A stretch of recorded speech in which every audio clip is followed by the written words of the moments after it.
ছাত্ৰ-ছাত্ৰীসকল এতিয়া আহাচোন আমি গ, ঘ, উঙ, প্ৰথম চ আৰু দ্বিতীয় চ যোগ নামৰ সপ্তম পাঠটোত থকা এই শব্দকেইটা পঢ়ি চাওঁ।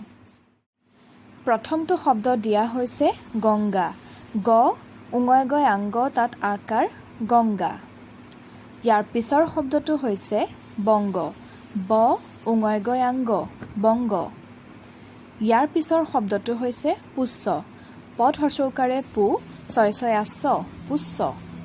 তেনেদৰে ইয়াৰ পিছৰটো শব্দ হৈছে গুচ্ছ। গয়ু গু ছয় ছয় আছ গুচ্ছ। এতিয়া আহাচোন আমি এই শব্দ চাৰিটা আকৌ এবাৰ পঢ়ি চাওঁ। গংগা, বংগ, পুষ্য, গুচ্ছ। ইয়াৰ পিছৰ শব্দটো হৈছে সংগীত। দন্তীয় স উঙয় গয় আংগত দীৰ্ঘ ইকাৰ দন্তীয়া ত সংগীত। ইচ্ছুক হৰ্ষ ই ছয় ছয় আছ তাত হৰ্ষ উকাৰ ক ইচ্ছুক। ইয়াৰ পিছৰ শব্দটো হৈছে কাঞ্চন।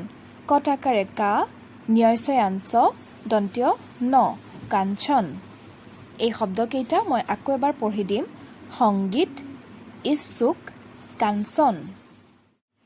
ইয়াৰ পিছত নিশ্চল শব্দটো দিয়া হৈছে দন্তীয় নত হৰ্ষইকাৰে নি তলবীয়া হয় ছয় আছ ল নিশ্চল। ইয়াৰ পিছত দিয়া শব্দটো হৈছে কশ্যপ।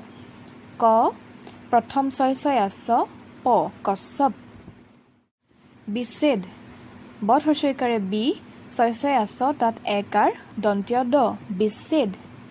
একেবাৰে শেষৰ শব্দটো হৈছে বাঞ্ছনীয়। বত আকাৰে বা ন্যয় আঞ্চ দন্তীয়া নত দীৰ্ঘইকাৰে নি অন্ত্যস্ত য় বাঞ্ছনীয়। এই শব্দকেইটা তোমালোকে আকৌ এবাৰ শুনিবা। নিশ্চল, কশ্যপ, বিচ্ছেদ, বাঞ্ছনীয়। এনেদৰেই তোমালোকে এই শব্দকেইটা ভালদৰে পঢ়িবলৈ যত্ন কৰিবা।